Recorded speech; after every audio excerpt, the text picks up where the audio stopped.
Hey guys, it's Batman Mark. We got Gilness behind the camera, and we're here today with Ted Pert, one of our newest friends for Nerds in a Bar. And tell us where we are and what you do. Okay. Well, right now we are actually in the Area 2 experimental brewery, which is second brewery to Two Roads. So we're all part of the same family. I am the senior manager of Taproom Operations, so I actually oversee both the Area 2 tasting room as well as Two Roads.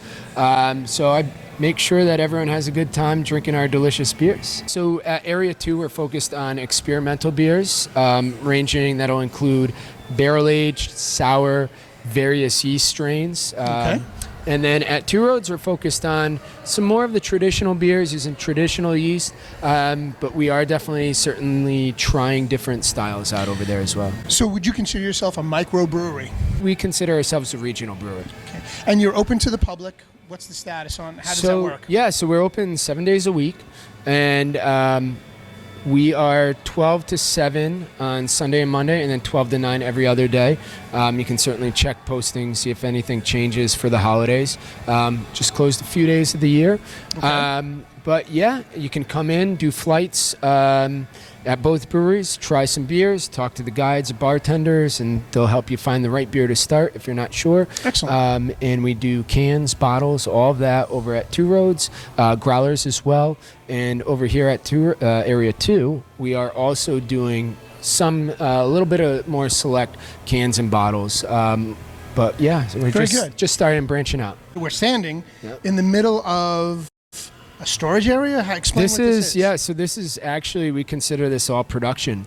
This is all production? Yeah, so these barrels are fermenting? Yeah, or resting, some might call resting. It. Resting, yes. That's the technical term, is resting. Look, I'm learning. Right now, we're here in front of one of the vats, is it called? Yeah, so this is called a fooder. This is concrete. And so it's just different, yes, very solid. From the barrels we passed by earlier? Yeah, so this one, like I said, this one's concrete versus some of the wood ones. Right. And so we actually have beer in here right now. Fermenting? Aging okay. A little bit. Heated, cold? So everything, this is climate controlled.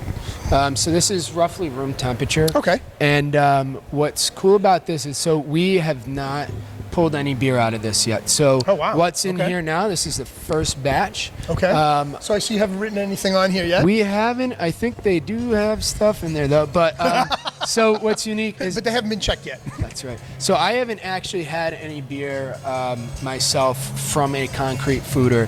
What was really interesting was I actually had a guest stop by one time, and he was asking me, and we got in a conversation, and he goes, yeah, it's a really interesting character. And I said, well, what's it like? Describe it. And he goes, after a hot summer day and you get a rain, he goes, that smell coming off of the pavement. Oh, wow. I could dig that. That's cool. That. So you got it. You got it right away. Oh yeah, I think most people, I'm a kind of sensual person. That's part of my job. Smell, flavor, all of that. You have to be able to use all your senses when it comes to eating or drinking anything. Yeah, absolutely. The more you know.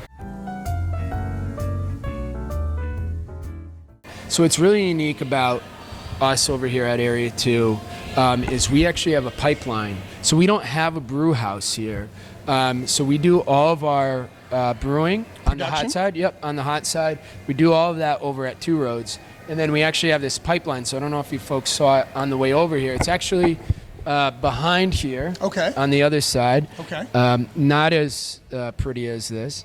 But yeah, and so that will actually feed our tanks over here. And then so we'll do fermentation, we'll do the resting in the barrels. And so what's actually really cool is we can use it for overflow during our busy season to do some, Two Roads beers and whatnot, and a flash pasteurizer to kill all the bugs. And so that's really the unique thing about Area 2 versus Two Roads. Hey, look, you guys are doing well with one brewery. Why are you going to go ahead and open up another one? And so what we're trying to do is we have to prevent the cross-contamination of, as I was saying before, we have different types of microbes. Right. Yeah, that help the fermentation process. They make that beer happen.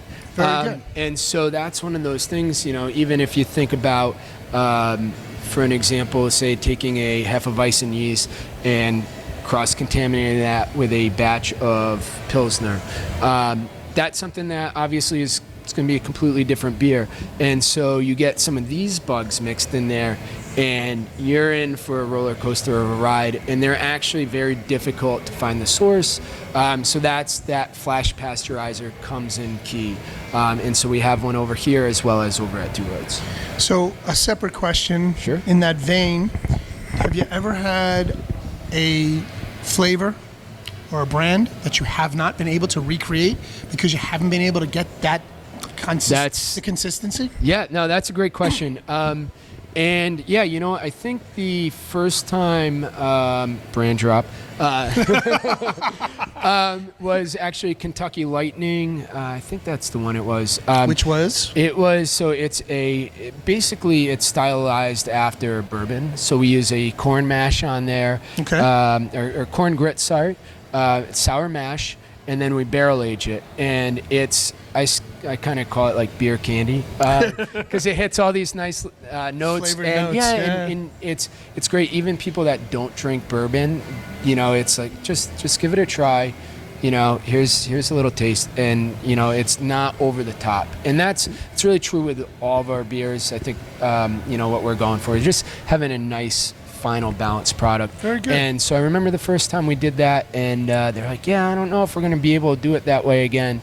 But Phil's a great master brewer, and Phil is one of the owners? Yes, yeah, he's one of the partners. Yeah, so we have 4 partners, very different backgrounds. Most of them are beer veterans, and yeah, that's really they were kind of looking for branch out on their own thing. Yeah, very cool. So do you have any room for expansion to go elsewhere, not just Connecticut, but let's say where I come from, Long Island? Yeah. So we actually distribute up and down the East Coast. Okay. And so that's for the most part along the East Coast. We go down to, right now, I think it's down in Virginia is the furthest. Wow. Yeah. And so we've got a pretty good footprint. And then we actually go across the northern end of the U.S. Sure. And we're out in Ohio. And then we actually decided to test out Colorado. So we've been there for probably at least 3 years now. Very good. And then on the other side of the pond, we are in the UK. No kidding. Yeah. Yep. We have some. Denmark is another country Wow. we're in. Yeah, and then actually, I've heard our product being found. Product beer, Yeah, sure. being found in Spain. Wow. Yeah, really all over the place. Actually, we work with a craft company distribution doing out in Russia too.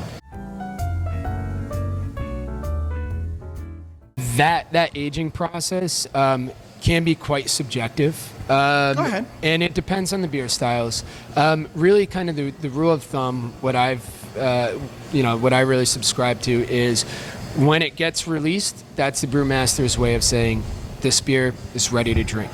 Now there are beers, certain brewmasters or consumers will say, "Yep, definitely age that." I know I do that myself. But really kind of the rule of thumb that I follow is above 8%, because it usually has a nice body structure there, has a lot of character, so it's going to stand the test of time. That's not going to be the case with IPAs. IPAs, fresh is best. Right.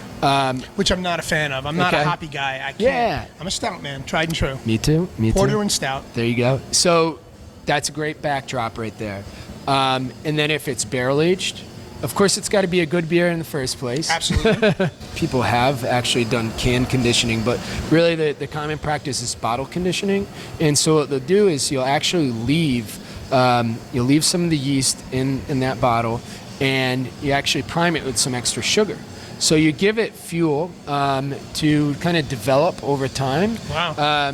So it could even vary bottle from bottle, keg to bottle, and what's unique about that too is it actually helps prevent oxidation as well, because the yeast is going to actually consume, so any oxygen that gets Will in there, be it's eaten gonna up do by that. it. Something like Igor's Dream, which is a beer that we do end of January. Okay. The last Saturday of January, and we've got a great turnout. I'll have to come back for that. Yeah, you got it. If you're a stout guy, definitely. Okay.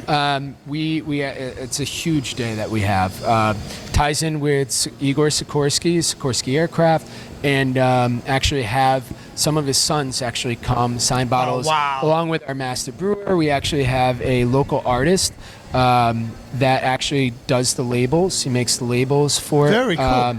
So yeah, it's a really cool community-based kind of roots sort of story there. And that one, so that's a Russian Imperial Stout, meaning it's higher in alcohol. Could get into that story too. Right.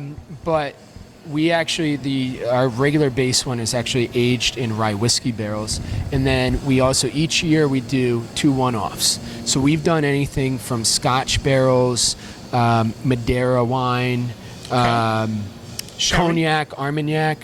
We haven't done sherry yet. We've done even absinthe.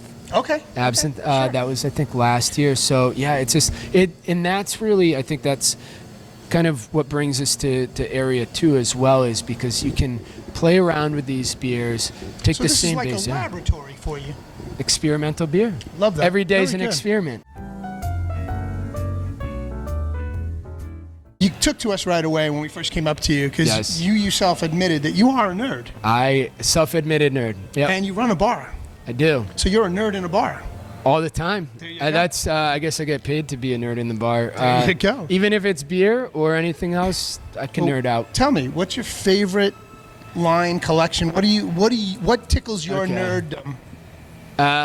Big Star Wars geek. Sorry, Trekkies.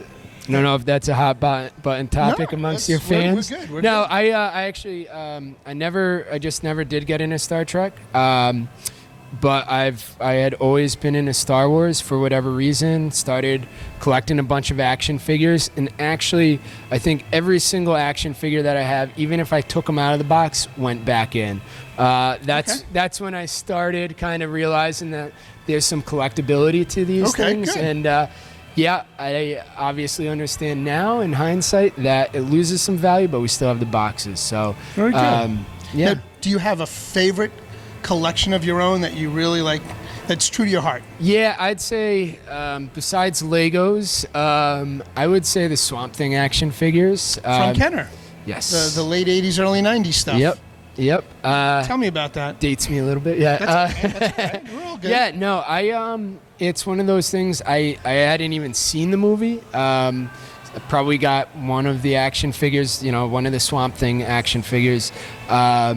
From a family member, and I always thought it was just very Christmas cool. present or something, birthday present, whatever. Yeah. And then it quickly turned into whenever anyone asked me what I wanted for Christmas or my birthday, it was like, Swamp Thing. And so I That's actually, I think as far as I understand, I have the complete collection. Dogs chewed a couple of the accessories. I think we all know how that goes, but yeah. So do you have one specific figure in that collection that's your all-time favorite? Yes. So it's probably one of the last ones that they had actually produced at that time in that series. I hear a story coming. Yes, there's a little bit of a story. So Go ahead. I went out to the toy store with my mom, and she said, "You can get one of them." And I think we all know that story. Yes, we all know do. that story. We've all been the other end of that Yes. stick. So that's when I decided to get a job and grow up. No. So I picked one of them, and the next time we went to this toy store, it was nowhere to be found. And this is before the internet. Sure. So those things weren't easy to come by. I didn't really go to any flea markets, things like that.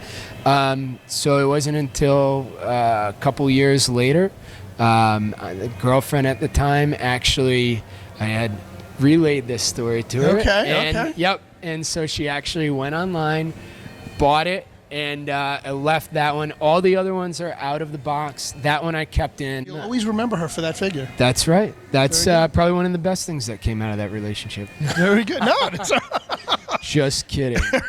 Thank you very much for allowing us to be here tonight and thank letting you, us guys. film a Nerds in the Bar episode here. Absolutely. Happy to have some fellow nerds. This is Batman Mark with Nerds in a Bar with Ted Pert for Area 2.